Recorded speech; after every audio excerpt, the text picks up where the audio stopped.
Сәлем достар. Бүгін сіздермен қазақтың ұлттық тамағы ет асуды бөлісемін деп отырмын. Бүгінгі асылатын етіміз жылқының еті.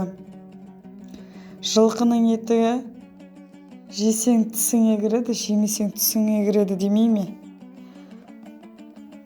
Мынау жамбасы. Жамбас үлкен болғасын осылай бөлеміз. Мынау жауырынның бір бөлшегі. Жылқының етін ата-бабаларымыз бата бергенде бата қосқан ғой. Бізге берген жамбас аман болсын малбас, бізге берген жауырын аман болсын бауырың деп. Сол айтқан жамбас пен жауырынды қосып асып жатырмын.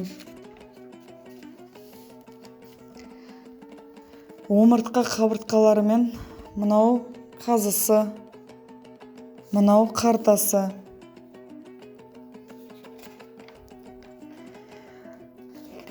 Етке әркім өздерінің қалағандарын қосады. Сәбіз, асқабақ салады.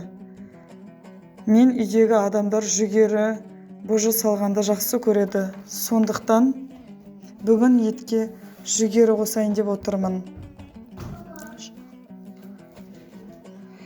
Жақсылап жуып тазалап қойдым.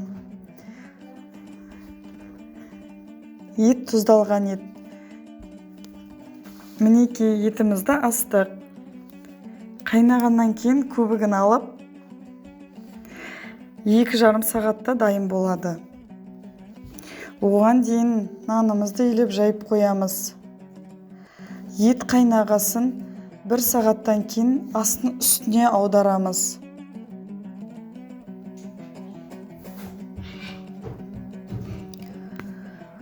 Осы көлемдегі етке 800 грамм ұнға, 1 жұмыртқа, 1 шай қасық тұз, көз мөлшерімен су қосып, қаттылау қылып илеймін.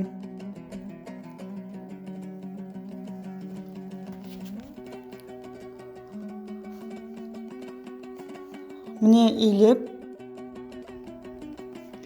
жарты сағатқа жауып қойдым. Сосын тағы илеп жіберіп, бірнеше бөліктерге бөліп алып, көріп отырғаныңыздай ысып дайындаймыз.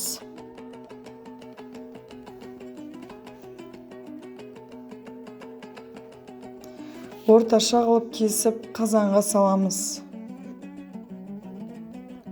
Міне қазан қайнап жатыр.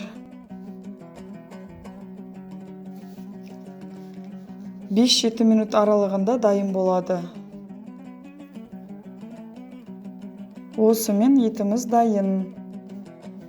Көңілдеріңізден шығып жатырса лайк басып, арнама тіркеліп, пікір қалдырып, қолдап жіберіңіздер.